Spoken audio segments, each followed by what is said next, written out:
Hi everybody, thanks for joining us. We've got Joanne from OrCam with us and she's going to tell us all about OrCam Learn. Okay, so thank you. Over to you, Joanne. And I see Jennifer has also joined us from OrCam as well, so great. She's there if I need her. Okay, so hi and welcome. My name's Joanne Howell. I am the account manager at OrCam.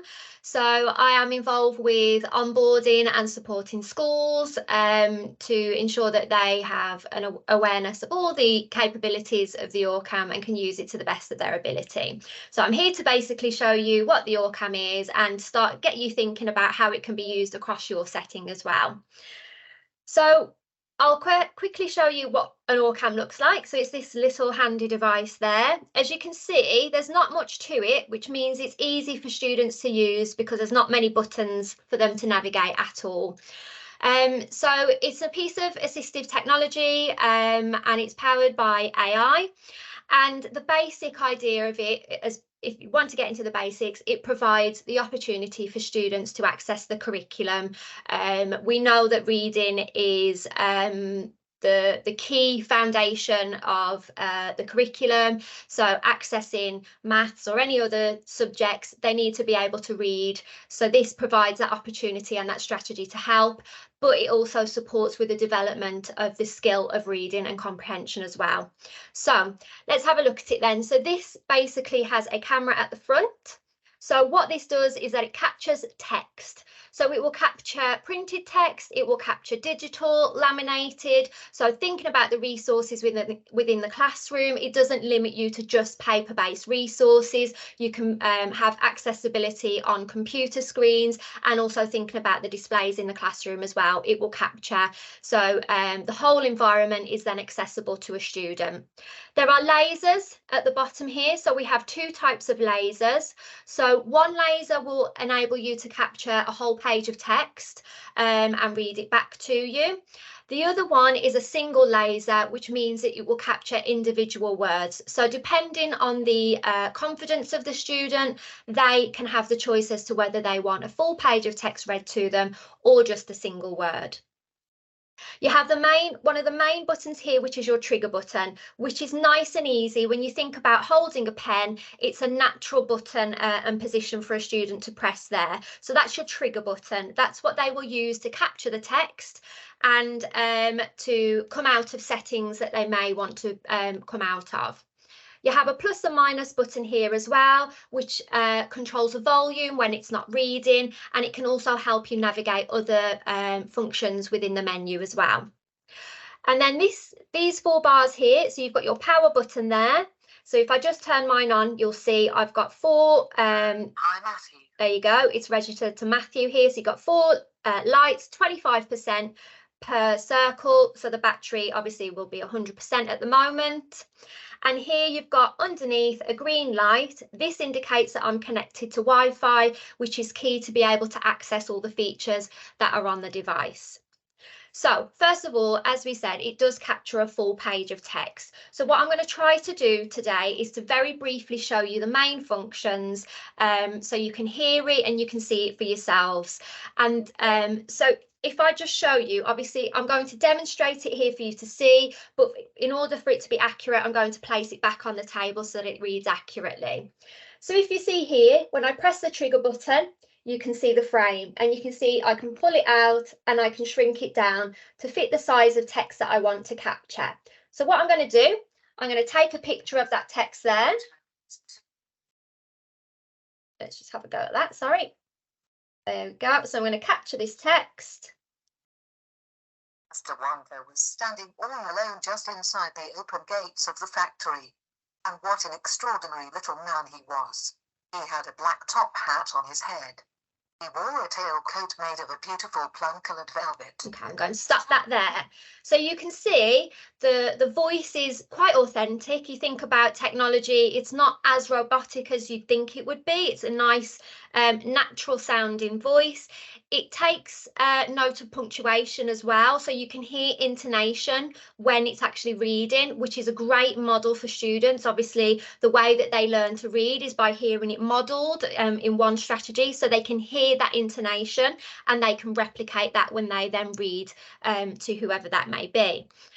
So that will capture a whole page of text, and that would carry on reading that full page to me, which is a fantastic feature, which means it's easy. They can pop the OrCam down on the side and it can play back to them so they can track.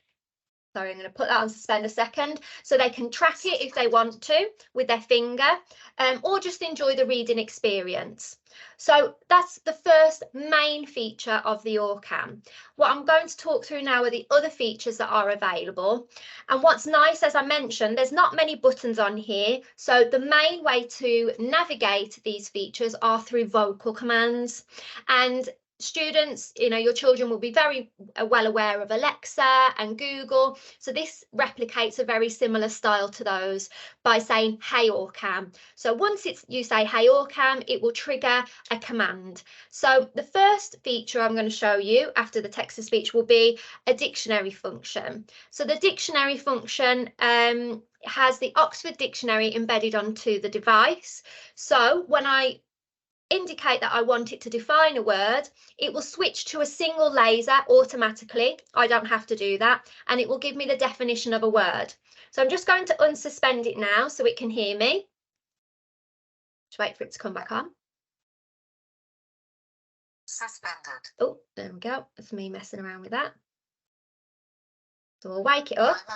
Okay, so it's saying hi Matthew, so I know it's ready. And then I'm going to say, hey OrCam, what does it mean?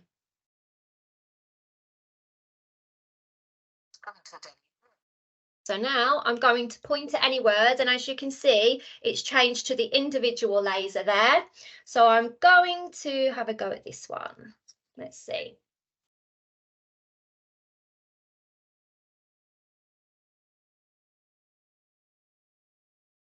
Covering for the head worn for warmth.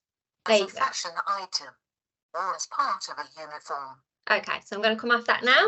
So there you go. It's given the definition there for you. And just exit the dictionary mode. So you've got the dictionary definitions, which you're thinking about your students when they're in the mode of focusing on their work or their learning and they need a definition. It's an ease of access there straight away. Don't have to search through a book to find the definition. They can just find it with a device and it can read it back to them. So that's a fantastic way to kind of keep them in the mode of learning without having to be distracted and overwhelmed with other things that are going on. So then we have a translation feature as well. So the device will translate into 20 languages currently. It was 15 up until a few weeks ago. Those 20 languages include your most common ones. So thinking of your European ones, French, Spanish, Italian, German, but you've also got other ones such as Ukrainian, Russian, Mandarin, Hebrew, Greek, Welsh. So there's a large variety of languages on there. Now, the idea behind this is that it will capture English text and translate it to any one of those 20 languages. And again, it's through a vocal command. So let's do, hey OrCam, translate to Ukrainian. Give it a moment. Please choose the text you want to translate to Ukrainian. Okay, so I'm going to scan this text here. And then give it a second. To Ukrainian.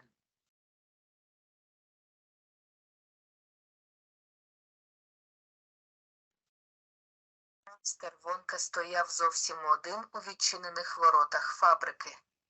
А яким надзвичайним маленьким чоловіком він був. Okay, I'm going to stop that there.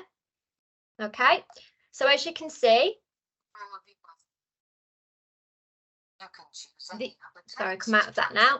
So there's an authentic voice read in that as well. So it's really helpful for those EAL learners, so English as an additional language, to really integrate them into the community of the school and providing that bridge whereby they start to develop confidence with learning English as well. So that is another amazing feature that we have. So you've got the dictionary, you've got the translation. One of the most recent features we've had added onto it is a summarization feature. So thinking about primary, you're learning the skill of summarization, you're having to model that to children, but thinking of other opportunities that this may provide is condensing texts for students that are overwhelmed and struggle to process a lot of information, and also provides the support for revision as well, as it can take the key points from the text and read those back for the student to really condense all of that information for them and support them with whatever they may be involved with, whether it is creating their own summarisation or creating revision notes from a piece of text. So again, a vocal command, hey OrCam, summarise. Just wait for that to register. Please choose the text you want to summarise. Okay, so again, I'll take a capture of that text and then it will give me a summarisation. Text. Standing all alone just inside the open gates of the factory. His eyes were bright and sparkling, and he kept making quick, jerky little movements with his head, cocking it this way and that, and taking everything in with those bright, twinkling eyes. You can choose any other text to summarise or come out of that. So as you can see, that has just summarised this piece of text here. So in order to complete a summarisation, it has to be 40 words or more, and it will pull out the key points so that you can really support and model the skill of summarisation there. So just recapping what we've done already. So we've done text to speech, we've got the dictionary, the translation and the summarisation feature. So on the device, they are all fantastic supportive strategies for students in class to support with accessing the curriculum. The next unique feature that I'm going to show you will support with the development of the reading, fluency and also comprehension skills. So the device has a function called a reading pal. So what happens here is when I give the vocal command, I will take a picture of the text again. I will then read to the device. So once I've read to the device, because I've taken a picture, it will know when I should finish reading. It will know what the last word is. So I can take as long as I need to. It will then provide me with feedback, so immediate and instant feedback on my reading, but it gives it in a sandwich format. So it will enable me to identify what I've done well and maybe what I might need to work on. So for example, it might say I've read this many words out of this many correct. You might want to focus on using the punctuation. I'm going to demonstrate this in a moment, but I wanted to talk you through it before I do it. So when I've read to it, it will provide me with that feedback. If I have read with 75% accuracy, it will then instantly transfer to a quiz mode. And this is where you move from the fluency to the development of the comprehension. So what will happen here is the device will provide me with 3 questions. And those 3 questions will come from that text that I've read, and I will use the device to identify the part in the text that contains the answer. Just a separate side note to this, if I don't succeed with 75% accuracy, there is another way around this quiz mode. So with the quiz mode, I can indicate to go straight to the questions rather than reading aloud. So thinking about the students who might not be confident with reading aloud, or you just want them to be able to access the quiz mode without having to do that, there is a way around it. So first of all, I'll show you the reading pal. So again, through a vocal command, hey OrCam, let's read.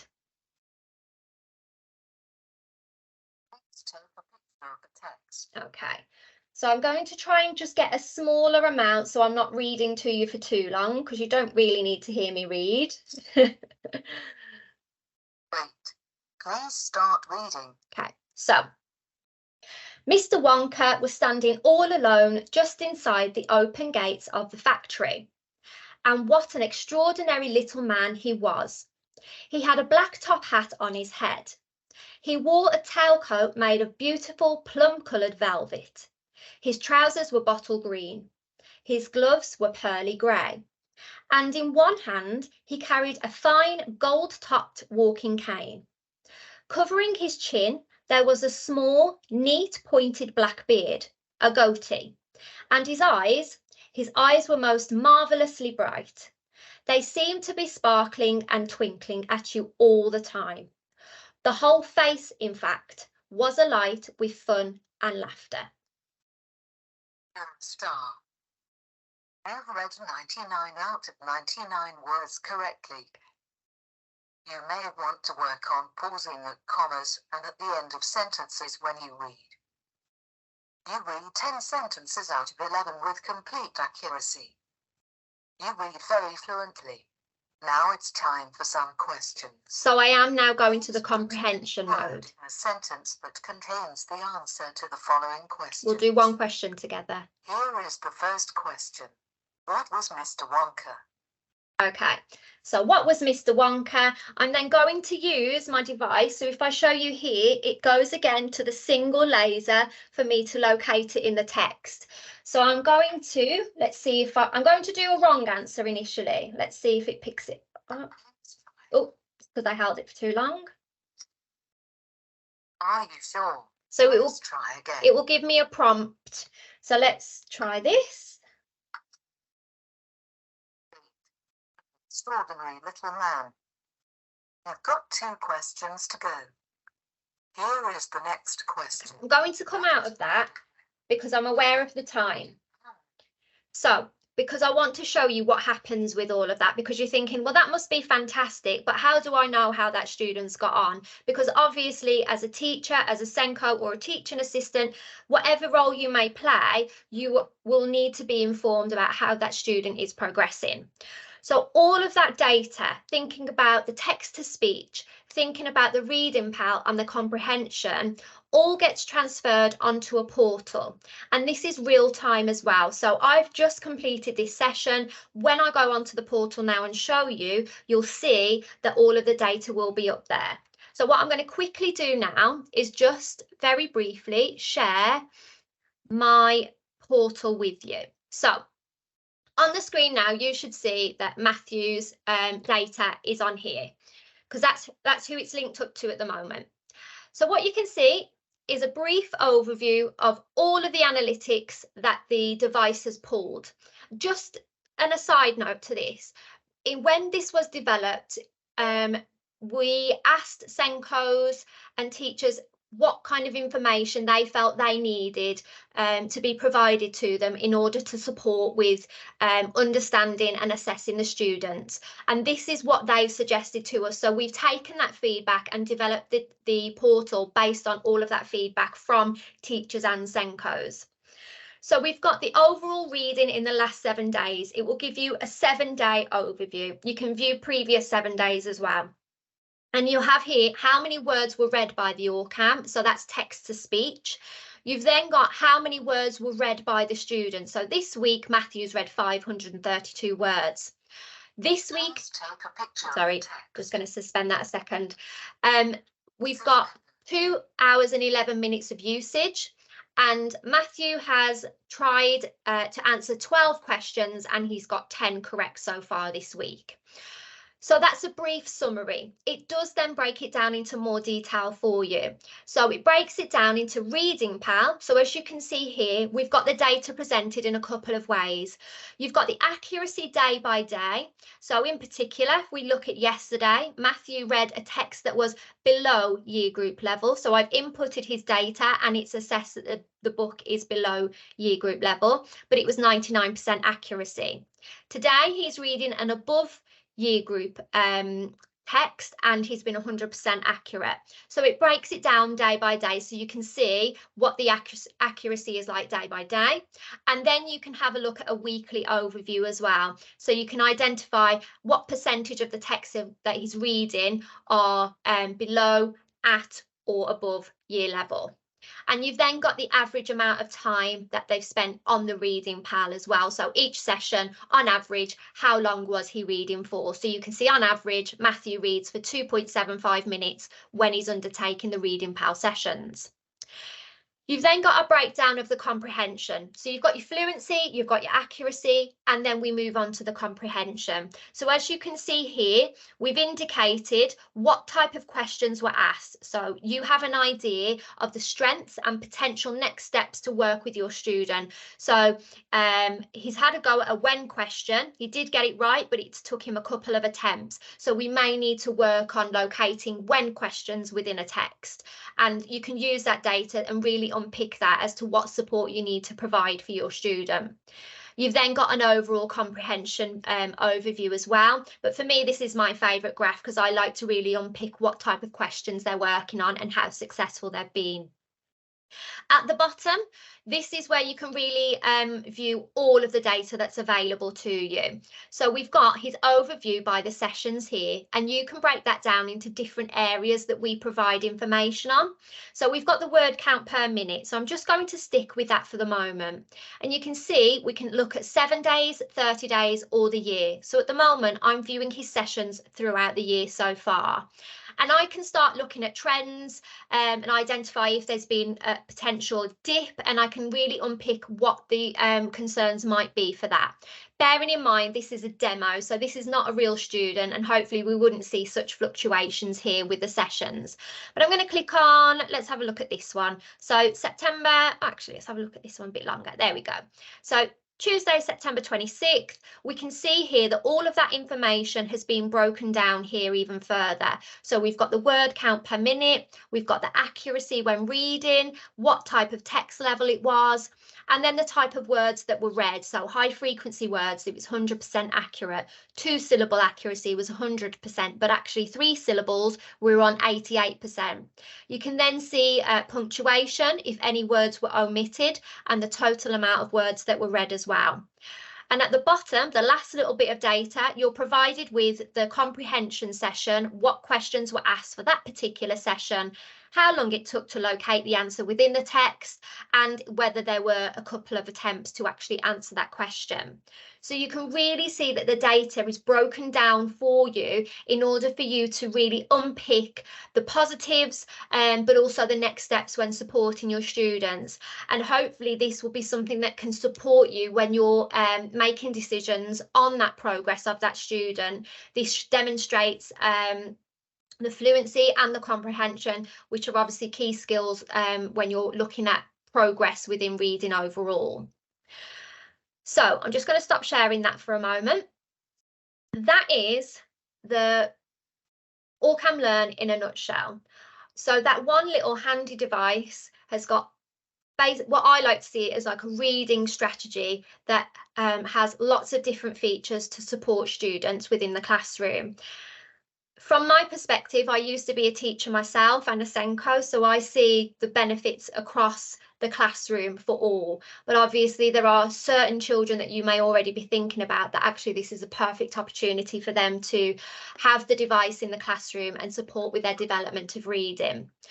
What I also think is really important is the other aspect that it provides for the student. So the fact that it empowers them to be more independent, that they're not so reliant on staff in the classroom, and that staff can actually then, whether that's a teaching assistant or a teacher, actually support the student with the learning rather than the reading ability within the classroom. And for me, it just provides that opportunity to be a more inclusive classroom and for that student or students to feel engaged and as part of the class. And I hope that that's provided a comprehensive overview for you, and I wonder if there's any questions. So I can see on the chats a few of you have been putting some stuff in. So, do you want me to read them out to you? Yeah, please, that would be helpful. So Karen's saying, do all the OrCams have the what does it mean function?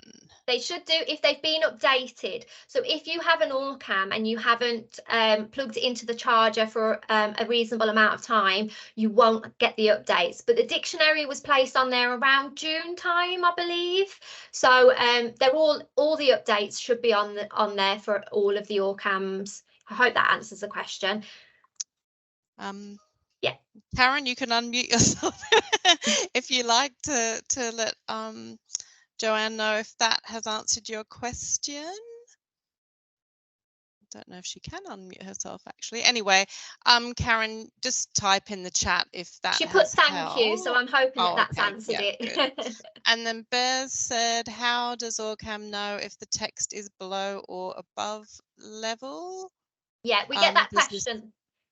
yeah, We get and that does this question have a to be lot. inputted by the So teacher?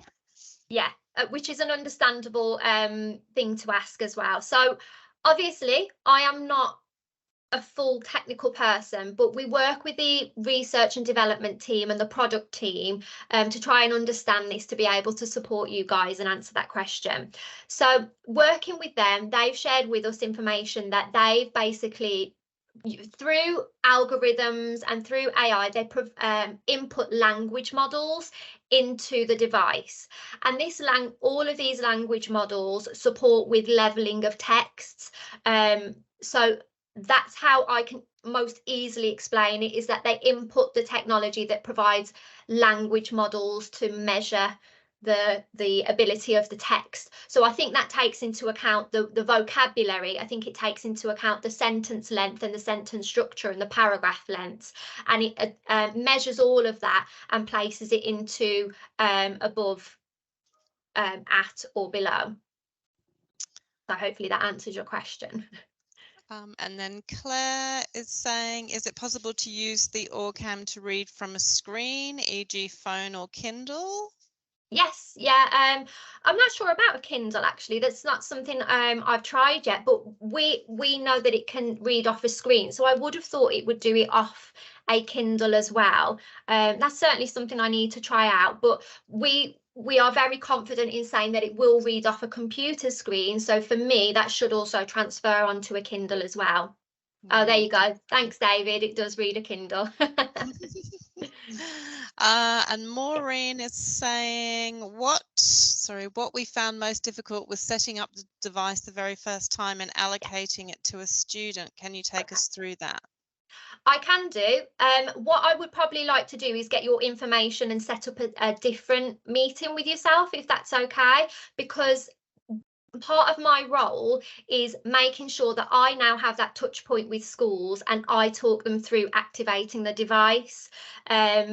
So I'm quite new to the role in OrCam. I've been here, I think, 2 months now, and my role is to make sure that activating the device is a lot smoother for schools. So I'd be more than happy, if you wouldn't mind, if I could set up a separate meeting with you to make sure that we've got your device set up, and I'll be able to support you through making sure you've got those right students on your list, if that's okay. So that's fine. I'll put you in touch with Maureen. Fantastic. And Karen is saying we have used the OrCam on iPads as well. Brilliant. Yeah, it should work absolutely fine. I worked with a couple of children a few weeks ago, and I was demonstrating it on the screen for them, and they had OneNote open, and I showed them how you could, if you move the side panel away, you can read what's on the OneNote screen. So I know that it does have success off a screen. So yeah, it's great for accessibility. That's great. Doesn't look like we've got any more questions. Has anybody else got another question, or shall we let Joanne go? That was really interesting, Joanne. Thank you. Jennifer, did you have anything you wanted to add, or? No, I don't think so. I think Joe's touched on everything. Obviously, if you are interested in the OrCam, then please do get in contact with CENMAC. And like I say, if you're having any issues or anything like that, by all means, please feel free to come directly to us. We're here to support, and make sure that you're maximising the device and really getting the use of it to support your students. But yeah, so you've got two arms of support: OrCam and CENMAC. So you're in good hands. Okay, well, that's great. Thanks very much, both of you. And yes, we'll be in touch. I'll put you in touch with Maureen as well. And yes, so everybody have a good evening. Thank you very much. Thanks, Annabelle. Thank you. Take care. Thanks a lot. Bye. Bye.